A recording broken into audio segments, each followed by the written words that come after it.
Bonjour à tous, bienvenue sur la chaîne YouTube Mécanique Sportive, c'est Nicolas. Aujourd'hui, je vous présente le nouveau Cupra Terramar. Nouveau modèle au sein de chez Cupra, un véhicule un petit peu plus spacieux que ce qu'on avait par exemple avec le Formentor. Cette fois-ci, gagne un petit peu en longueur, également en espace à l'intérieur et surtout un nouveau look qui également amène toutes les nouveautés de chez Cupra, comme par exemple ces blocs optiques ici avec les triangles, etc.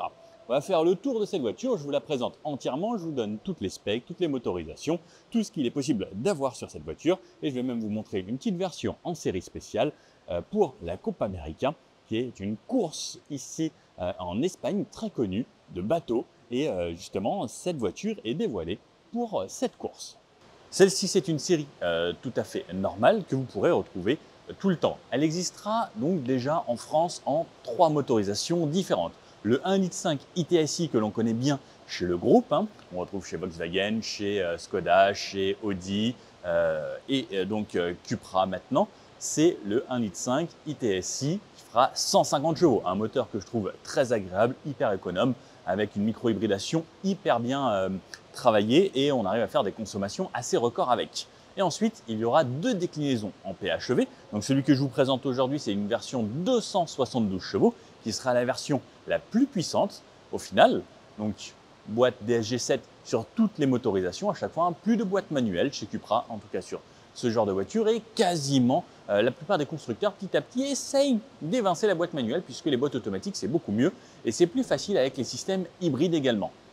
Et ensuite, elle existera en version 204 chevaux, donc toujours le 1,5 litre ITSI. Et ensuite, c'est le bloc électrique surtout qui va faire la différence pour amener plus ou moins de puissance au total. Nouvelle batterie également, donc on a une autonomie qui est annoncée jusqu'à plus de 100 km en 100% électrique, c'est quand même très généreux. Cette batterie, c'est la même que l'on retrouve également sur tout le groupe, on peut retrouver sur un Tiguan par exemple.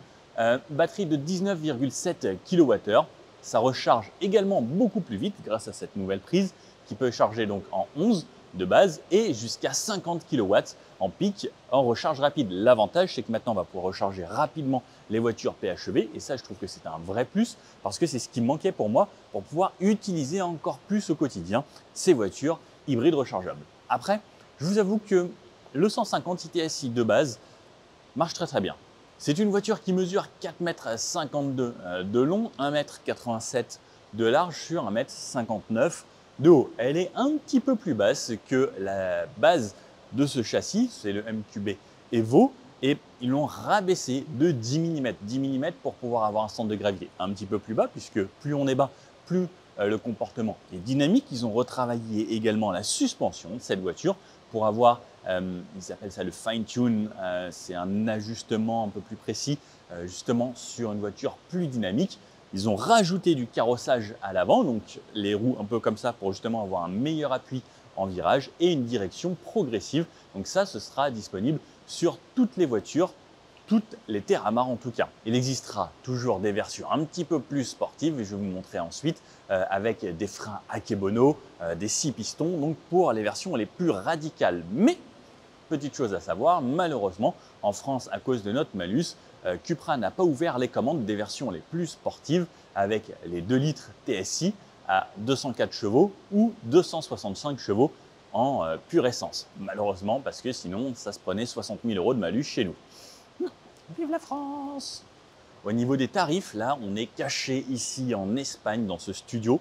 On est au mois de juillet et les tarifs arriveront en septembre à peu près au moment où cette voiture sera dévoilée. Donc vous pourrez les trouver sur le site internet. Vous pouvez voir cette couleur, c'est également une nouvelle couleur qui apparaît au catalogue Cupra. En France, ça s'appellera le violet intersidéral. Et j'avoue que j'aime bien, ça change un peu. Ça me rappelle un petit peu le Provence de chez Porsche, dans les tons un petit peu. Mais je le trouve même plus joli que le Provence de chez Porsche, pour rien vous cacher. Alors, sur l'avant, on reconnaît que c'est une Cupra. On le reconnaît tout de suite parce qu'on a ce gros logo posé ici. Alors, ils ont voulu un nez en forme de nez de requin qui dépasse ici, qui revient un petit peu comme le nez de requin. Vous savez, c'est là, et après, il y a les dents juste en dessous. Alors, ils n'ont pas fait les dents, mais ça pourrait être rigolo. Quelque chose qui plonge assez. On a toujours ces lignes ici très marquées avec ce creux. Pareil, on le verra, je vous montrerai de l'intérieur. On voit ces lignes qui redépassent ici sur le capot. Je trouve ça plutôt joli, ça donne du style et ça amène un côté un peu plus agressif. Et comme c'est un SUV, c'est quand même assez à plat. même si on voit une légère pente descendante qui vient se fondre ici également pour jouer sur l'aérodynamisme de la voiture. Ensuite, on retrouvera des nouveaux feux donc, qui pourront être matriciels avec 3 petits triangles ici. Les feux de base seront juste LED, donc on aura juste une LED à l'intérieur et pas matriciel. Plus de 25 000 points à peu près, ils m'ont dit, au niveau de ces blocs optiques. Nouvelle partie donc ici avec une animation lumineuse lorsque je démarre la voiture. Et ensuite, un petit peu plus bas, on retrouve les anti-brouillards. Alors, c'est assez rare de retrouver des anti-brouillards placés aussi haut. Souvent, ils sont placés sur le bas. Là, ils ont été remontés. On retrouve toujours les rideaux d'air, donc teintés dans ce gris qu'on retrouvera également sur les rétroviseurs. Donc ça, c'est des combinaisons qui vont bien chez Cupra, tout comme les versions un petit peu cuivrées. Ensuite, partie ultra travaillée, on retrouve l'ADN de Cupra. Et encore, je trouve, vous allez voir sur le côté, que c'est une voiture qui est un petit peu plus arrondie, par exemple, qu'un Formentor, qui lui, je trouve, est plus agressif que justement celle-ci. Sous le capot, comme je vous disais, les motorisations. Là, celui que vous pouvez voir, c'est une version hybride rechargeable, la version 272 chevaux. Ensuite, sur la partie avant, donc, on a cette grosse entrée d'air avec cette grille qui est peinte en grise ici, qui reprend justement ce qu'on a sur les côtés pour faire un petit contraste. Je trouve ça assez sympa. Peut-être qu'en noir, ça pourrait être assez joli aussi. Le Terramar là, qui est marqué sur cette plaque, mais sinon le Terramar est marqué à seulement 2 endroits sur la voiture. Je vous montre ça juste après. C'est assez discret, vous verrez. Le capteur ici pour les aides à conduite, bien sûr un conduit de niveau 2, Drive Assist, Pilot Assist, etc. Pour avoir toutes les aides à la conduite dispo dans le groupe et surtout avec cette plateforme, on a la totalité de la conduite de niveau 2. Si on retourne sur le haut, vous pouvez peut-être le voir ici, on a un toit vitré, alors un petit toit ouvrant, ce n'est pas un grand panoramique, mais en tout cas, il sera ouvrant et ça peut être un petit plus. Sur le côté de cette voiture, donc une voiture qui mesure 4,52 m. Ça reste un beau SUV, c'est censé être familial, on verra l'habitabilité. Et juste ensuite, on a un empattement, donc c'est-à-dire entre l'axe de la roue avant et l'axe de la roue arrière, de 2,68 m. Normalement, ça devrait être assez généreux. On verra qu'on a même une banquette coulissante au niveau des places arrière. Sur le côté de cette voiture, alors, des nouvelles jantes, on aura des jantes 18, 19 et 20 pouces. On est équipé sur cette version ici en 20 pouces. On a des pneus en 255 de large et on peut voir au niveau du pneu, c'est des pneus qui ont l'air plutôt sportifs. C'est des Sport Contact 6 qu'on a aujourd'hui de chez Continental. Hâte de tester cette voiture pour voir si ça a vraiment un côté sportif pour une voiture un petit peu familiale. Et n'oublions pas que c'est une PHEV, donc on a quand même un petit peu de poids à transporter avec cette grosse batterie qui est dans le coffre. C'est pour ça que la version 150 chevaux, juste avec ce petit moteur à l'avant, ça peut être intéressant aussi. À vous de voir ce que vous voulez.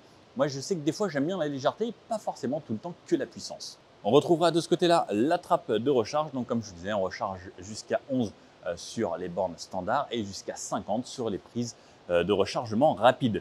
Sur le côté, on peut voir, c'est assez arrondi. On a quelques petites lignes. Par exemple, ici, quelques pincements. Mais sinon, c'est assez fluide. On a celle-ci également. Mais ils ont voulu cette voiture un peu moins agressive que le Formentor, par exemple, puisque ça s'adresse à une clientèle un petit peu différente, plutôt familiale que vraiment jeune petit actif et jeune fougueux qui veut un truc beaucoup plus agressif. Après, il y a quand même quelques petits côtés sportifs, quoi. Au niveau du tour des fenêtres, pas de chrome, juste du noir. Donc, il vient sur cette partie ensuite jusqu'au bout au rétroviseur là-bas. Des barres de toit en noir laqué également. La petite antenne requin également en noir. Des poignées type frigo assez simples, toujours avec le keyless bien entendu. Et on peut voir que sur les arches de roue, tout a été peint. Pas de style SUV avec des arches de roue en plastique, parce que ce n'est pas forcément une voiture qui s'adresse à faire du chemin. C'est plus une familiale faite pour faire de la route et de façon un peu dynamique. Donc, quand c'est comme ça, on ne met pas forcément de côté plastique ici, tout comme le bas ici qui est entièrement peint couleur carrosserie. Et je trouve que ça finit plutôt bien cette voiture. Un petit coup de 3 quarts arrière parce que vous savez que j'aime bien les 3 quarts arrière et c'est là justement où on voit bien cette partie bombée et également ces nouveaux blocs optiques juste ici. Qu'est-ce que vous en pensez? Moi j'aime bien. J'aime bien toutes ces nouvelles voitures. Regardez, je me pousse comme ça. C'est assez joli et ce long bandeau là, ça distingue vraiment cette voiture. Là, on peut le voir, hop, c'est un petit peu bombé. Cette petite partie ici avec le joint plastique. Moi, j'aime bien. Et pareil, tout cet arrière assez travaillé.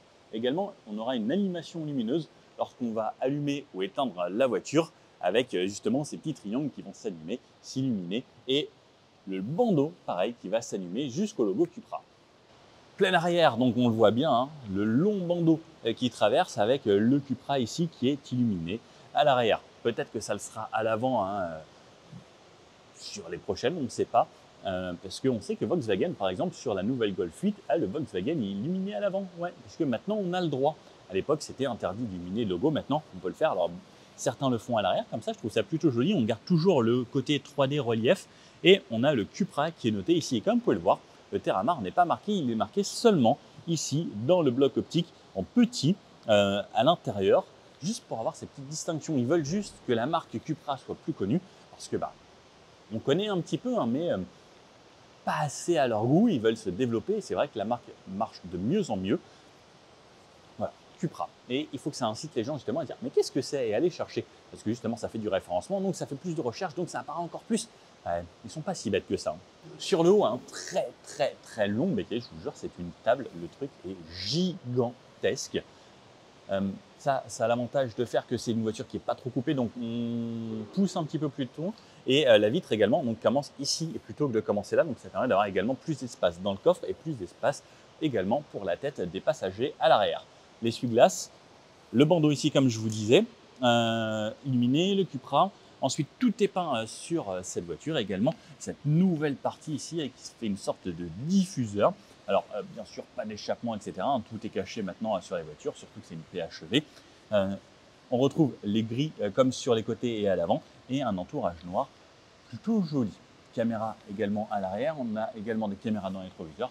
On a des packs de caméras 360, bien entendu, parce que c'est une voiture qui se veut tout de même haut de gamme. Au niveau du coffre, on peut voir que c'est motorisé. On a un bel accès. Pour les grosses valises, ce sera bien pratique.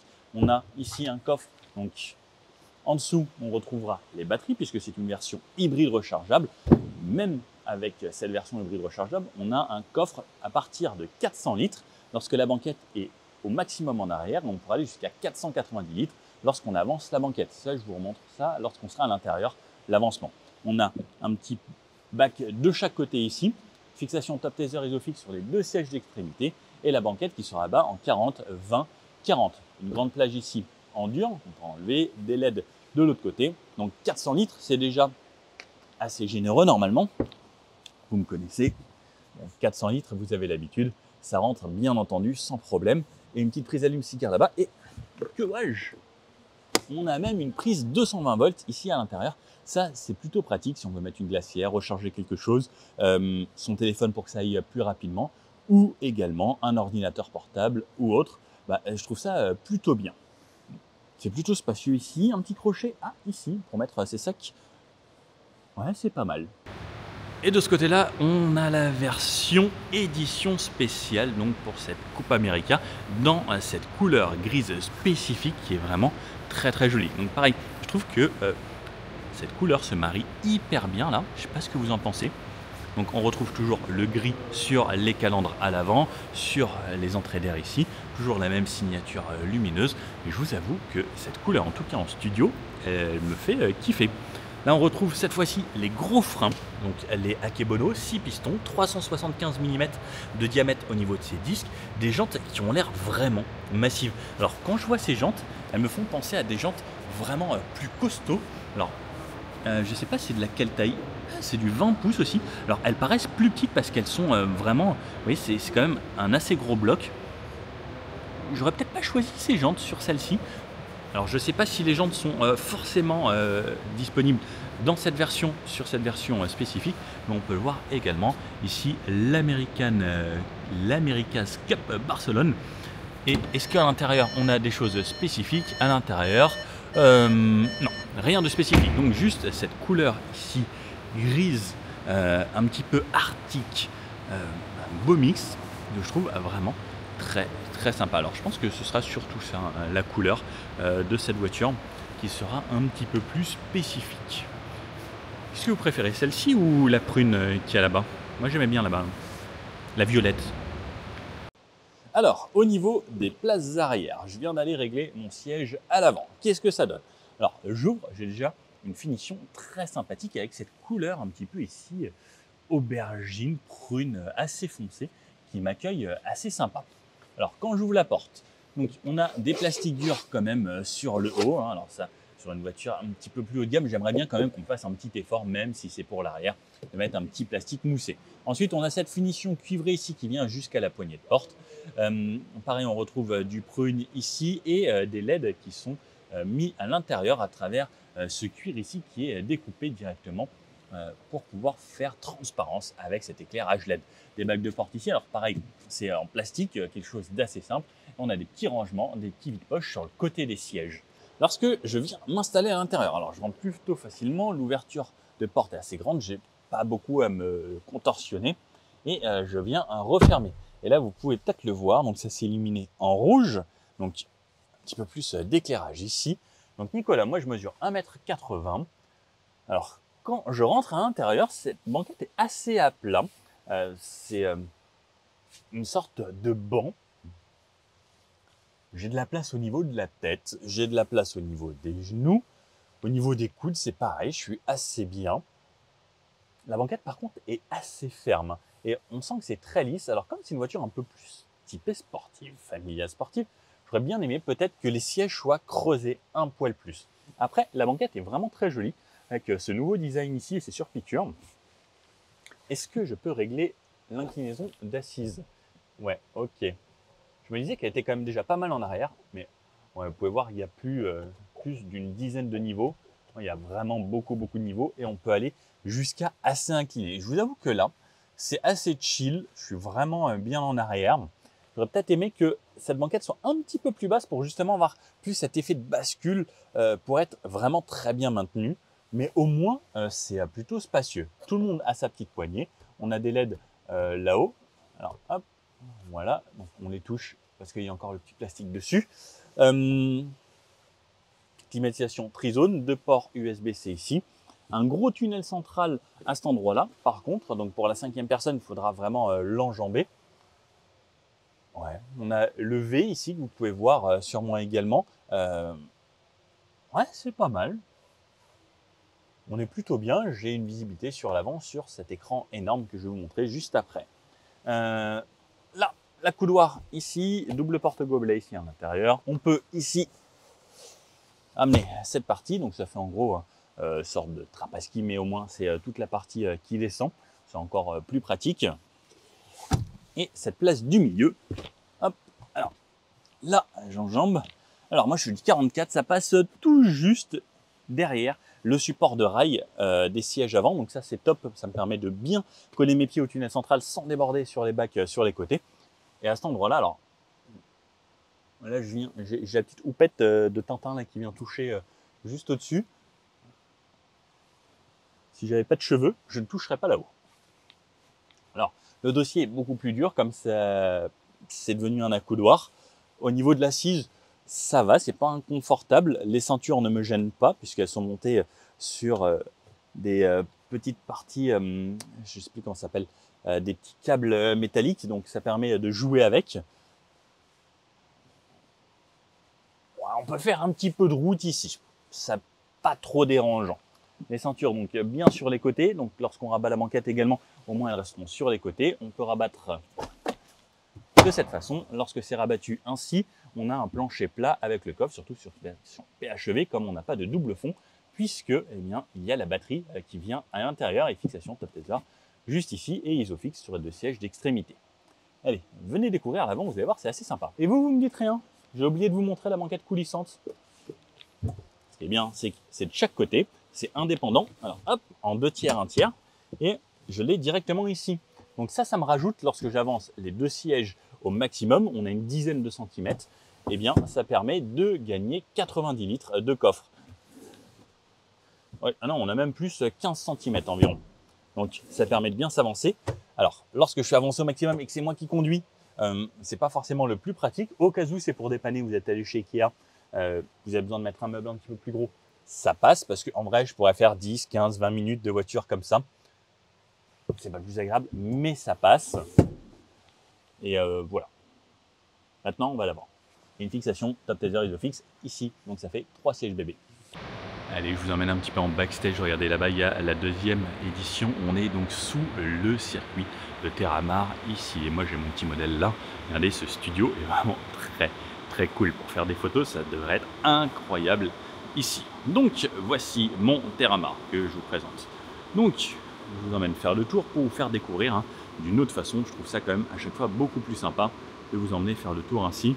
Ça vous permet de mieux vous rendre compte justement des formes, des volumes, du design, des lignes et de voir vraiment le tout sous tous les angles. On va voir ici un petit coup d'arrière. J'adore vraiment. Là, c'est très très cool ce qu'ils ont fait au niveau de ce studio. C'est assez atypique et ça colle bien. Je vous remontre un petit peu l'arrière rapidement comme ça pour vous montrer. Alors ça va sonner parce que la voiture est démarrée. Hop, allez. Je vais vite aller me glisser à l'avant. Donc ces poignées, petit frigo très simple. Et je vais vite aller me glisser ici à l'intérieur. Voilà. Donc ici, on a du moussé contrairement à l'arrière et on retrouve la même ligne ici, pareil cuivré, avec le long bandeau qu'on connaît chez Cupra maintenant qui traverse tout le long de l'habitacle.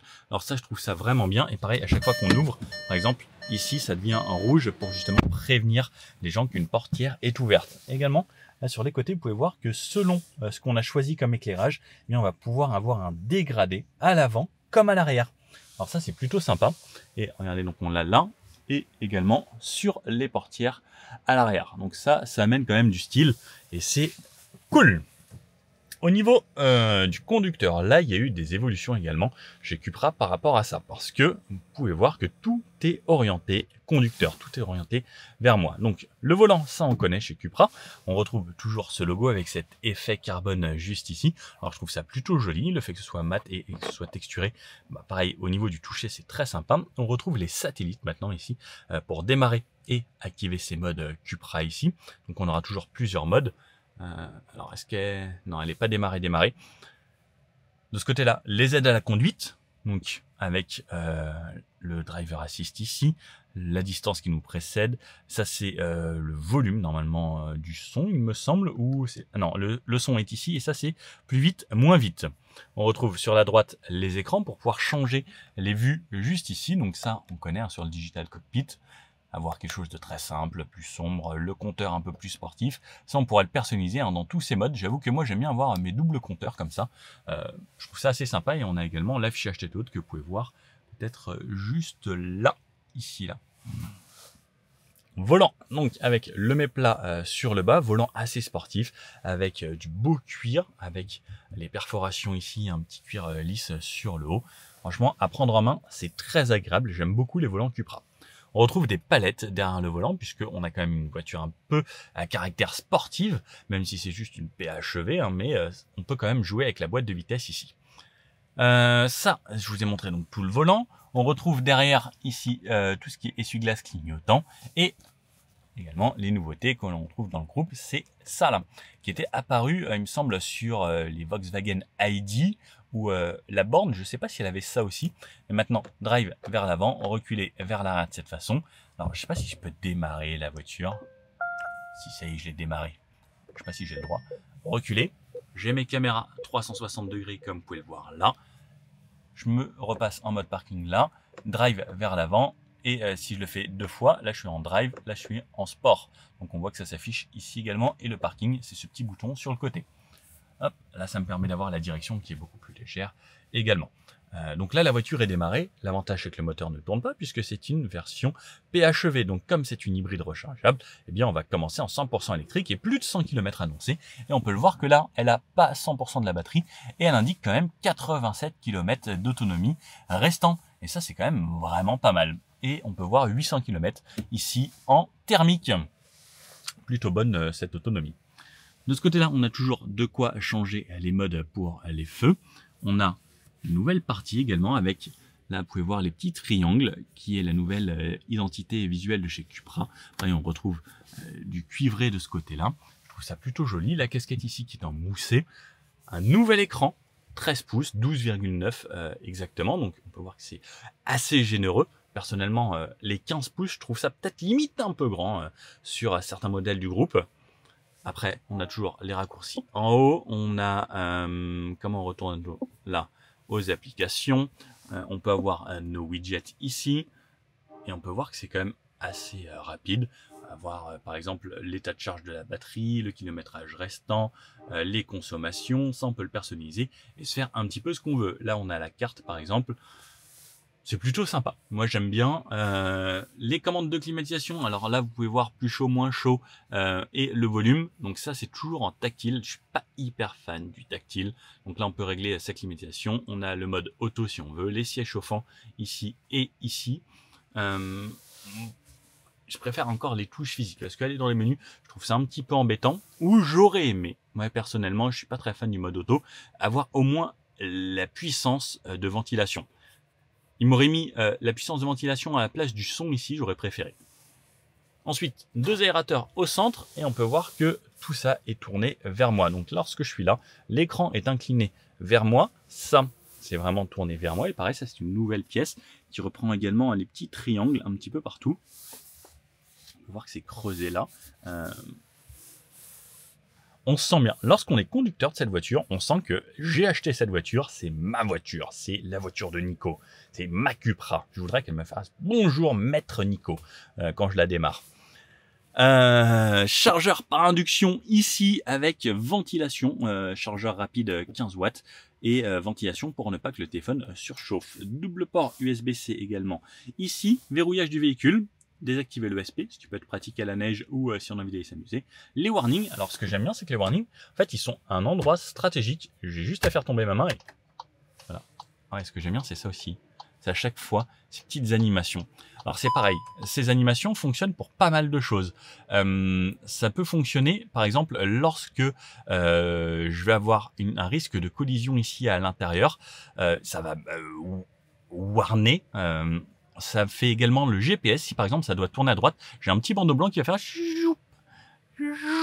comme ça, en blanc avec un petit truc qui en gros va m'indiquer qu'il faut que je tourne à droite. Le frein de parking ici, le auto-hold pour ne pas avoir appuyé sur le frein lorsqu'on est à l'arrêt.